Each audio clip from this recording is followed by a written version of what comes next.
Hi student, आज हम देखेंगे बेस्ड ऑन पैरेलल लाइन पे एक जो है टॉपिक है। जब दो कोई भी लाइन इस तरह से जा रही हो, ठीक है, इस तरह से कोई भी दो लाइन है, इसको कोई भी इस तरह से एक स्ट्रेट लाइन काटती है, इसे हम ट्रांसवर्सल लाइन कहते हैं, ठीक है। तो वो कुछ एंगल क्रिएट करती है, क्या करती है? एंगल क्रिएट करती है ना, यानी 4 ऊपर और 4 नीचे।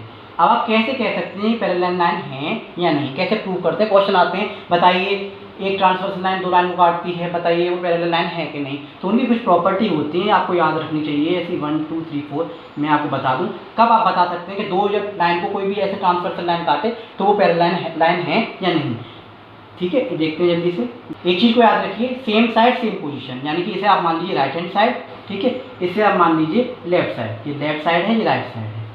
और same side same position, same side same position वाले एंगल, सेम साइड और सेम पोजीशन वाले एंगल याद रखिएगा।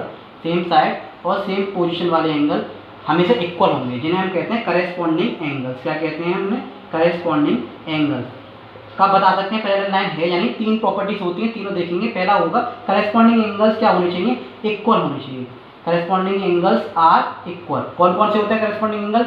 देखिए लेफ्ट साइड पे अगर देखें तो लाइन के ऊपर एंगल 1 बराबर होगा एंगल 5 के, ऐसी लाइन के नीचे एंगल 4 बराबर होगा एंगल 8 के, लाइन के नीचे। अब राइट साइड आ जाइए, लाइन के ऊपर एंगल 2 बराबर होगा किसके? एंगल 6 के, क्योंकि वो भी लाइन के ऊपर है।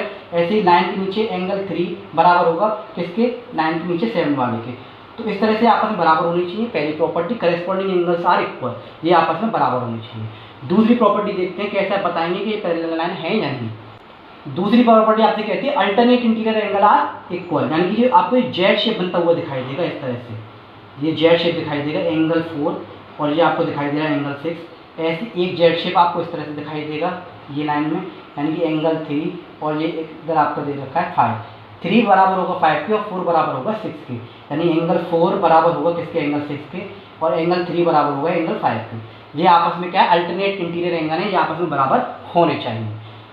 एक और प्रॉपर्टी होती है को इंटीरियर प्रॉपर्टी। को इंटीरियर प्रॉपर्टी हमसे ये कहती है जो इंटीरियर अंदर वाले जो कोण होते हैं इनका एक सम होगा वो आपस में 180 डिग्री होना चाहिए। क्या होना चाहिए? 180 डिग्री होना चाहिए।